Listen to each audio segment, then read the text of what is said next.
Hello everybody over there in Wigan, I hope you're all doing well. It's Phil Walker here and I'm here today to talk to you and read to you my story, The Snots. Here it is, and we brought this book out about, I would say just over a year ago, and we've been having lots of fun going up and down the country into schools and libraries and meeting all you guys at book festivals and stuff. It's been lots of fun, but one of the questions I do get asked before we go into the story is, how do you come up with the idea of doing a story? Well, it's very important to use your imagination when you're trying to come up with a story. And I would say about just over a year ago now, when I was trying to come up with the idea of the story of this book, one day I was washing my face and I was looking in the mirror, and for the first time ever I looked properly at my nose. And I thought to myself, our nose is weird. I've never really looked at my nose before properly, because it's very hard to look at your own nose. You have to go like cross-eyed like that, don't you? But I was looking at it in the mirror and I thought to myself, that nose is weird. I mean, nobody ever compliments you on your nose, do they really? People might say to you, oh, you've got nice hair, or I like your eyes. Nobody ever says, hey, I like your nose, mate. I like the way it sticks out of your head. So I was looking at my nose and I looked at these two little holes at the end here that are called nostrils, of course. But in my mind, because I was trying to come up with an idea of a story, they didn't look like nostrils, and I was using my imagination. In my imagination, they looked like, to me, like two little caves. Like what cavemen lived in the olden times. And I thought to myself, oh, who lived in caves in the olden times? Of course, Neanderthal cavemen. But then I thought to myself, well, who lives up your nose? Bogies, of course. And wouldn't it be funny if these bogies were actually alive and having a little life of their own in these little caves at the end of my nose? So that's the way it came up with the idea of the story. So I'm going to read this to you now. It's called The Snots, and it was beautifully illustrated by my good friend Tim Stead, who brought the story to life with lots of fantastic pictures. So if you've got a copy of the book, you can read along with me, but if you haven't, just use your imaginations, and as we take you on the journey and the adventure of the Snots. The Snots are a family of, Snots. They live up the nose of a young boy called Billy. They are Daddy Snot, Mummy Snot, and their son, Sid Snot. One day, the Snots were having their breakfast. The Snots' breakfast consists entirely of bowls of green goo. Sid was playing with his food, stirring it around the bowl with his spoon. Eat your greens up, Sid, said Mummy Snot, or you won't grow up to be big and strong like your dad. Oh, but Mum, I hate greens. All we ever eat are greens. Greens for breakfast, greens for lunch, greens for dinner. I'm fed up with greens. Why can't we have nice things to eat like burgers, chips or sweeties like the boy eats? Sydney, said Daddy Snot sternly from behind his newspaper. Sid's dad always called him Sydney when he was a little bit cross with him. We Snots have always eaten our greens, he said. That is why we are green. I'm proud to be green. What's the matter? Are you ashamed of being green or something? No, of course not, Daddy, replied Sid. Well then, be a good little Snot and eat up your greens, said Daddy Snot. OK, sorry, Daddy, replied Sid as he forced some more of the green goo into his mouth. Yummy, he said, not completely convincing his parents. Just then, there was a huge rumbling noise, followed by what sounded like an explosion. Quick, shouted Daddy Snot, gas masks on, the boy has trumped. This is not a drill, I repeat, this is not a drill. The Snot family quickly put on their gas masks. The Snots, you see, live inside the boy Billy's nose, and inside a nose is not a good place to be when a trump happens. It's number 7 on the stinkometer, said Daddy Snot, pointing to the stinkometer on the wall. The stinkometer is a machine that the Snots use to detect the level of bad smells in their nose hole.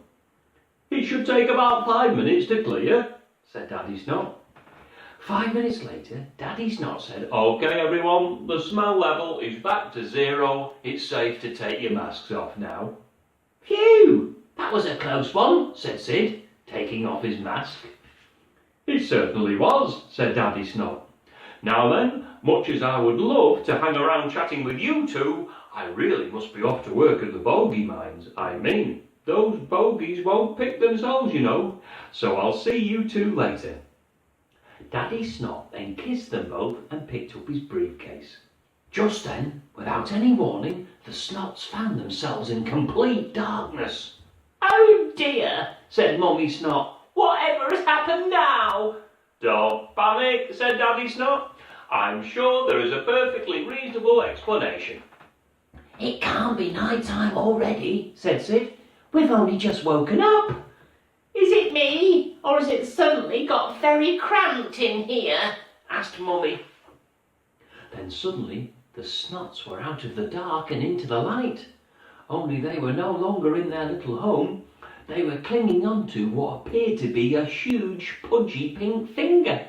And looking at them, just inches away, was a huge eye. "Oh no," said Daddy Snot. "You do realise what's happened, don't you?"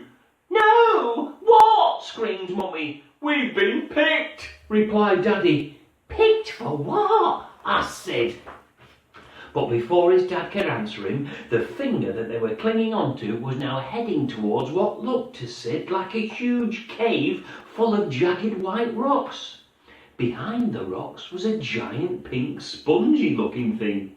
"Oh no," said Daddy Snot. "It's the boy's mouth. Brace yourselves everyone, we're going in." Suddenly the Snots were inside Billy's mouth.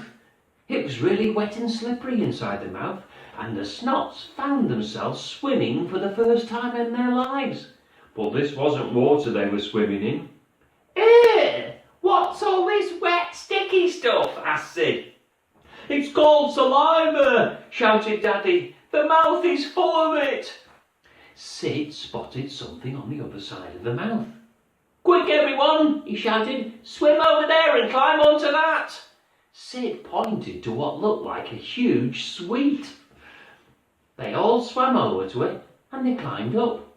But then they found themselves hurtling towards a deep, dark tunnel. "Brace yourselves everyone, it looks like we're going down," said Daddy Snot. "Down where?" asked Sid. "Down the throat! Hold on tight!" replied Daddy. The Snots, clinging onto their new sweetie raft, then shot off really fast, straight down Billy's throat, whizzing past his tonsils and into a slimy tube where they eventually slowed down. "Is everyone all right?" asked Daddy Snot. "Yeah, we're okay," Mummy and Sid both replied. "Wow, what is that?" asked Sid. He was pointing to a huge red thing that was beating like a loud drum. "That is the heart," said Daddy Snot. "What's a heart?" asked Sid. "The heart is like the body's engine, Sid. It pumps a very important thing called blood all around the body," replied his dad. "It's also the symbol for love," said Mummy Snot. And with that, she gave Daddy Snot a kiss on his cheek. Daddy Snot blushed. The Snots continued their journey, clinging onto their sticky sweetie raft. "What are those?" asked Sid, pointing to what appeared to be two huge balloons that were getting bigger and then smaller. "Those are the lungs," replied Daddy Snot. "They allow a thing called oxygen that lives in the air to be taken into the body." "Oh dear," shouted Daddy Snot. "We really don't want to go in there." "Where?" asked Sid. "The stomach," replied Daddy Snot, pointing to a sign that showed the way to another tunnel. "What happens in the stomach, Daddy?" asked Sid. "It is where everything that is eaten by humans is processed and turned into poo," said Daddy Snot. "Oh no, I don't want to be poo," cried Sid. "Look over there," shouted Mummy Snot. pointing to another sign that said back to the nose. Quick everyone, paddle over that way. It's our last chance to be saved, instructed Daddy Snot. The Snots, with all their might, paddled their sweetie raft over towards the sign. Right everyone, listen carefully, said Daddy Snot. On the count of 3, jump off and swim towards the tunnel. 1, 2, 3! The Snot family leapt off their sweetie raft, swam hard against the slimy tide and disappeared up the tube. They found themselves hurtling upwards. Up and up and up and up they went, until finally they found themselves rolling back into their cosy, nosy little home. Hooray! Said Sid. We are home! We certainly are, said Daddy Snot, and just in time for tea. Then they all had a lovely big hug.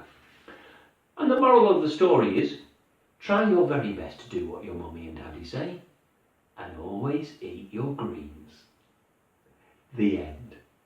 Well, I say greens, except those green things up your nose, that is. The end. Well, I do hope you enjoyed my story, and I do hope you're all staying safe and keeping well in these strange times we're living in. So, be nice to each other, and I'll see you all again soon. Now, if you will excuse me, I've got some bogies to pick. Ta-ta!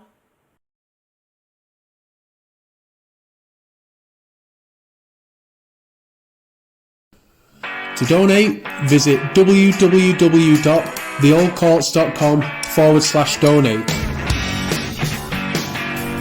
All donations mean the world to us, no matter how small. Donations will be used to help us continue our work in arts and culture, and also to offer support to artists and community groups in this extremely difficult time.